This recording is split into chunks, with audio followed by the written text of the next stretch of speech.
की संकेत लाइव। दोस्तों, देश की सियासत में इस वक्त एक बड़ा कानूनी और राजनीतिक विवाद छाया हुआ है। इस वक्त एक बड़ा कानूनी और राजनीतिक विवाद चर्चा में है। कांग्रेस नेता पवन खेड़ा को बड़ी राहत मिली है, लेकिन ये राहत सिर्फ एक हफ्ते की है और सबसे बड़ा सवाल है, अगर पता दिल्ली का है, केस असम में है, तो जमानत की याचिका तेलंगाना में क्यों? क्या ये सिर्फ कानूनी रणनीति है या फिर सियासत का बड़ा खेल? आइए समझते हैं पूरा मामला। दोस्तों, पूरा विवाद शुरू होता है एक प्रेस कॉन्फ्रेंस से, जहां पवन खेड़ा ने असम के मुख्यमंत्री हेमंत बिश्व शर्मा की पत्नी रिंकी भूयान शर्मा पर गंभीर आरोप लगाए। आरोप है कई विदेशी पासपोर्ट का होने का दावा, मुंबई में अघोषित संपत्तियां, अमेरिका में शेल कंपनियों का आरोप। मुख्यमंत्री की पूरी राजनीति मुसलमानों के खिलाफ नफरत पर आधारित हो।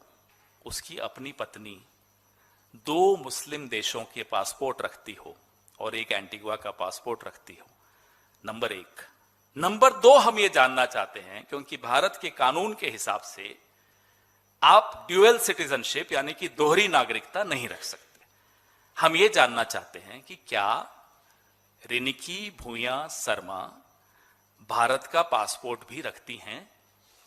Is she a citizen of India also? Because we have shown you 3 passports. One is the Golden Pass of UAE, Abu Dhabi, issued in Abu Dhabi. It is a living document, not an expired document.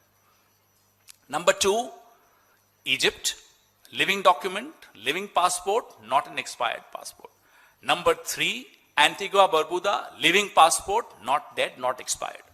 How can an Indian national have 3 passports of 3 different countries? इन आरोपों के बाद असम में सियासी भूचाल आ गया और मामला सीधे पुलिस और अदालत तक पहुंच गया। इन आरोपों के बाद असम पुलिस ने पवन खेड़ा के खिलाफ कई धाराओं में केस दर्ज किया। मानहानि, जालसाजी, आपराधिक साजिश। मामला दर्ज हुआ तो गुवाहाटी क्राइम ब्रांच में। गिरफ्तारी का खतरा बढ़ा तो खेड़ा ने हैदराबाद के तेलंगाना हाईकोर्ट का दरवाजा खटखटाया। उन्होंने अदालत से कहा वह कानून का पालन करने वाले नागरिक हैं, उनका कोई आपराधिक रिकॉर्ड नहीं है और वे जांच में सहयोग करेंगे। सुनवाई के दौरान जस्टिस के सुजाना ने बड़ा सवाल उठाया, अगर दस्तावेजों में पता दिल्ली का है तो याचिका तेलंगाना में क्यों? इतना ही नहीं, कोर्ट ने सख्त टिप्पणी करते हुए कहा कि वह कोई सामान्य व्यक्ति नहीं है। 3 दिन में याचिका दाखिल हुई, सुनवाई और आदेश सब कुछ हो गया। कोर्ट ने साफ निर्देश दिया है 1 हफ्ते के अंदर सही फोरम में जमानत के लिए आवेदन करें, यानी राहत मिली है, लेकिन सीमित और शर्तों के साथ। इस केस में सबसे बड़ा ट्विस्ट आया पते पर। कोर्ट में पेश दस्तावेजों में पत्नी नीलिमा खेड़ा का पता दिल्ली का था। कोर्ट ने पूछा, अगर स्थायी निवास दिल्ली है तो तेलंगाना हाई कोर्ट का अधिकार क्षेत्र कैसे बनता है?